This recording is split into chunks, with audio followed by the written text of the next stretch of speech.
Hi there. All right, I'm gonna do a little tutorial here. This is not intended to be like the first time you've ever seen the law of sines, though maybe it is, but I kind of wanted to go through all the different options that might happen with law of sines. The law of sines is really a pretty easy little formula to use, but it's because of all the options it makes it tricky. Okay, so when you get a problem where they're asking you to solve the triangle, that means find all the missing parts. All right, the first thing that you're going to want to do is kind of go through this list of the things that you know how to use to solve a triangle. First thing we always want to go to is SOHCAHTOA. Unfortunately, that only works if it's a right triangle. And if you look at the example that I'm given here, B is 40 degrees and C is 27. I don't have a 90-degree angle. So then what I do is I go to the law of sines and I look to see if I can set up the law of sines. If the law of sines does not work, then I'm going to go to the law of cosines. Now today I'm focusing on law of sines, so every time we'll be using that. Now your law of sines, it actually can be written, it's basically just a bunch of proportions, and it can be written either of these two ways that I have shown here. There's this method or this one, and if you'll notice, they're just reciprocals of one another, and I tend to even vary year by year which one of these I use. Textbooks use different versions of it, and so look at it and you just use what you're familiar with. Do you put the angles on the top or do you put the angles on the bottom when you do that? So if I end up going through this video and I'm doing it backwards of how you remember doing it, that's fine. You just do your thing. You just have to be consistent. Keep the sides all in one area and keep the angles all in one area. Okay, so as I approach this problem, it's not a right triangle, so I'm going to law of sines. The thing that you're looking for so that you'll know that you can do the law of sines is that you have to have a pair of matching letters. You have to have two A's or two B's or two C's, or at least be able to get them. And so when I look at this example, I don't have any matching letters. However, anytime they give me two angles, I can easily go find the third angle. So that's what I would go find first. I'd say, all right, so A must be 180 minus the 40 minus the 27. All right, that ends up equaling 113 degrees. Once I have that, now I do have a pair of matching letters. And so that's going to be what I use to set up my law of sines each time. So I'm going to use this bottom set of formulas. I'm going to go with the side on top. So it's going to be 15 over the sine of A, or 113, and that's going to be equal to, and I'm going to look for little b, and so I put that over the sine of 40. And then to solve this proportion, we just cross multiply here and divide by the sine of 113. Now I've already done all the computation for us today so that it will kind of hurry us along, and so if you cross multiply and divide, you should get your little b to be 10.5. Okay, so that gets us little b, and you kind of go over here and you kind of look through your list of what is it that we still need, and I still need little c here. So I'm going to set it up again. I'm always going to go back to what they gave me. And I know I found the a, but in the end, those are my go-to values. So I'm going to write 15 over the sine of 113 again. And that's going to equal little c over the sine of c. And C is 27 degrees. Okay, so then you type into your calculator, you're going to cross multiply these two numbers, divide by the other. And that should get you a little c value of 7.4. And so when I look at my list of everything that they gave me, it looks like I've found all the missing stuff. Okay, so see, there's an example. Law of sines is pretty straightforward. It's easy stuff. So most of the time, that's how this works. But what really creates some trouble then is when they don't give us this right here. If they give us something else, for instance, if they give us an angle, a side, and another side, well, as long as the angle has its opposite side there and then one other side, that happens to be an angle side-side situation. And if you'll remember from geometry, angle side side does not work to prove triangles congruent.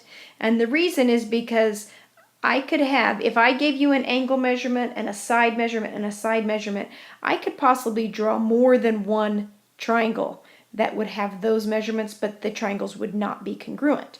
So that's why you couldn't use angle side side to prove triangles congruent. Quite possibly your geometry teacher just told you, hey, it spells a naughty word and you can't use it. Well, there really is mathematical reason beyond the fact that it spells a naughty word. Okay, so here are your three options if they give you an angle side side situation. You might end up with no triangle.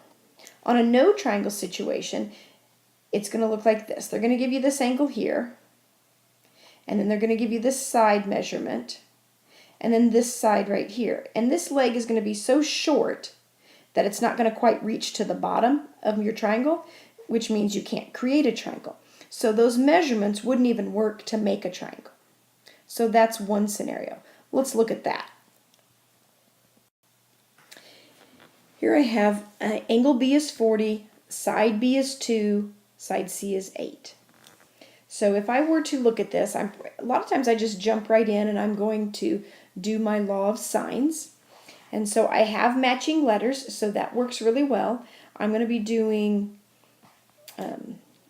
2 over the sine of 40, that's my B's, equals, and then I'm going to do the C's, so it'll be 8 over the sine of C. And now when I do my cross multiplying, I'm going to cross multiply this direction and then divide by 2. When I do that, I get 2.6. But notice here that when I cross multiply and divide, what I'm left with is this value. That is not angle C, that's the sine of angle C. So when I cross multiply and divide and get 2.6, that actually is equal to the sine of C. So if I want to know what angle C is, I'll type second sine or inverse sine in my calculator. And if I do inverse sine, and I like to do second sine, second answer, and that way it'll keep the whole decimal value instead of just the 2.6. So second sine, second answer, and what happens is my calculator gives me an error. Okay. What that means is that you can't take the sine of any angle and ever get a 2.6. And the reason for that is because we don't really even have a triangle. If you were to look at the picture of this, and I am going to kind of go back and look at the picture each time. Every time you draw a picture, you're going to take the angle that they give you, so in this case they gave me B, and that angle is always going to go in the bottom left here. And then the side across from it is going to be little b, so that's this right here. Look how little my little b is. It's only 2 units long. That could have been a clue I was going to be in trouble, because my side C, which I will always put up here, this is going to always be the other side, regardless of the letter. I'm always going to have this angle, this side, and this side. That's going to be my angle side side. Okay, so this 2 is way too short to even create a triangle. So in hindsight, yeah, looking at that, that'd be way too short. The problem is we don't always know what way too short is. What's the cutoff? So this was an example of where you would have an angle side side situation and end up with no triangle. And you're going to know that because you got an error in your calculator, is basically how you can tell.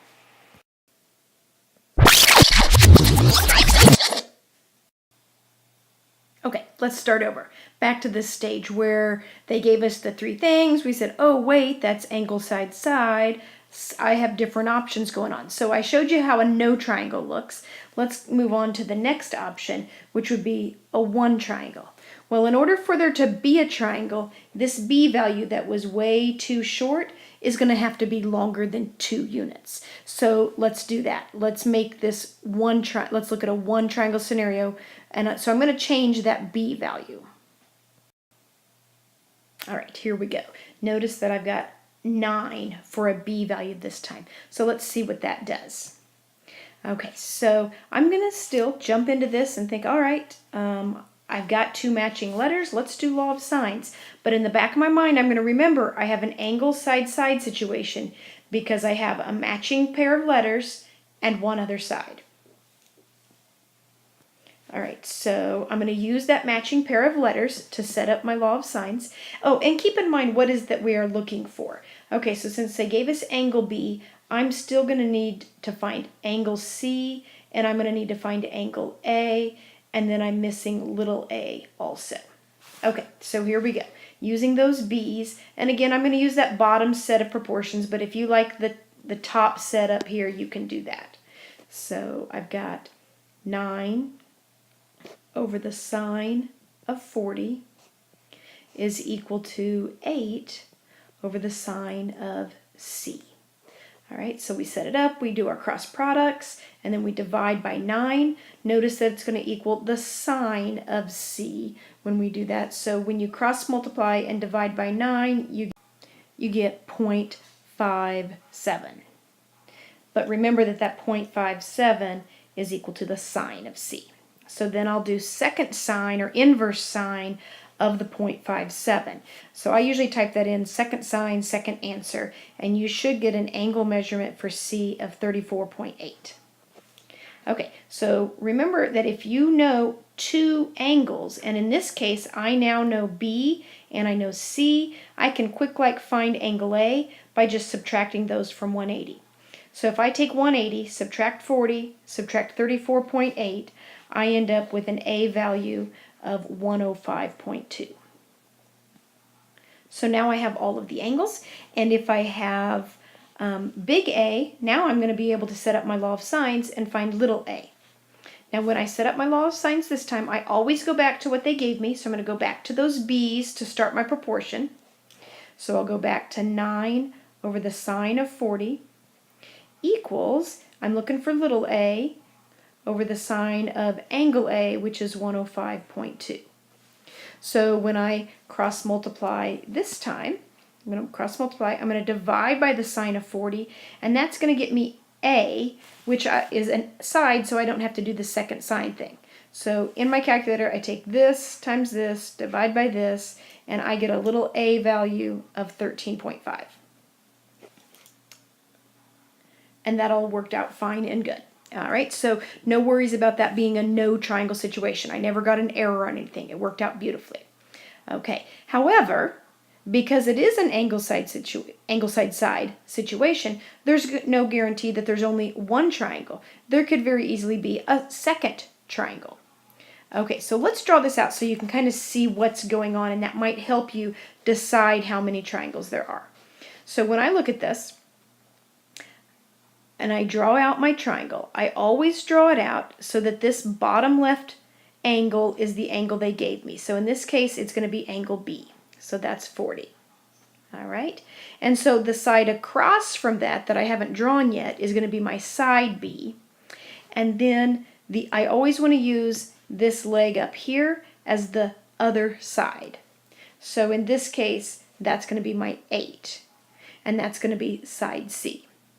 Now, if you look at that, if that's side C and that's 8 units long, my side B is actually 9 units long, so I got to make it even longer out here, sort of, like something like that.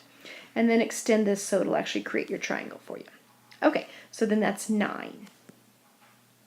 Now, if this 8 was side C, then this angle down here is going to be angle C, which leaves you with angle A up here. Now, as we did this, I know that this works, but the question in my mind is there a second triangle? So you have to remember where that second triangle comes from.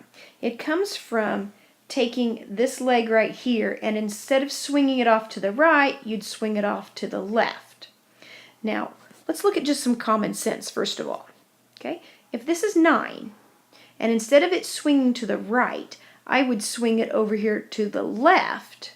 Well, because it is so long, it's really not ever going to touch until it comes out here somewhere, past the other side of the triangle, which doesn't make sense. I wouldn't even get too far out there to create the triangle. So if this leg over here is longer than what this leg is, you're not going to be able to create a second triangle on that. And so at this point, I would just stop and say, I'm good, I'm done, I've got my triangle. I know I can't have a second triangle.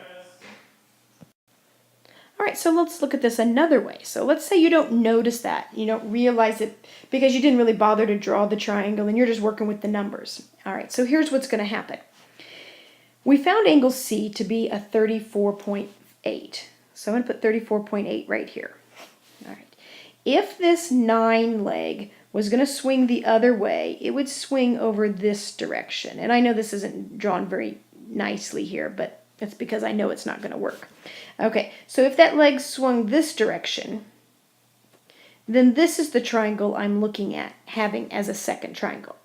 And if I really drew that nicely, this would be 9, and so would this. And so if you look at what this triangle would have to be, if both of these legs are 9, this is going to be, this triangle here would be a isosceles triangle. And not only are the legs the same, if you remember from geometry, these base angles are the same. So if this one's 34.8, so is this one. So let's write 34.8 in there. Now, this 40 that I have, remember, is this angle. And so what I really kind of want is this angle right here. And from geometry, the 34.8 with this angle right here forms a linear pair, which is they form a line, and so they're going to add up to 180. So I could find that angle right there by taking 180 minus 34.8. So if I do that, if I do the 180 minus 34.8, I would get an angle measurement of 145.2. So that would be this angle.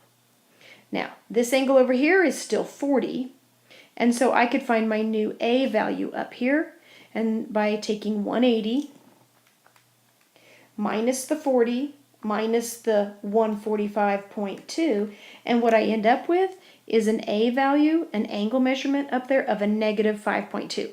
Doesn't make any sense. Can't have a negative angle. Well, that's because these two added up to 180 or over 180. There was no room for another angle. So that's going to be kind of your clue if you kind of go that far into it and you end up with a negative angle measurement for up here. That's your clue that this is not going to work. Okay, so not that there's anything wrong with my first answer. I have one triangle. I've got it right here. It is fine and it works great. I just am not going to have a second triangle. So I'm done. I call it quits.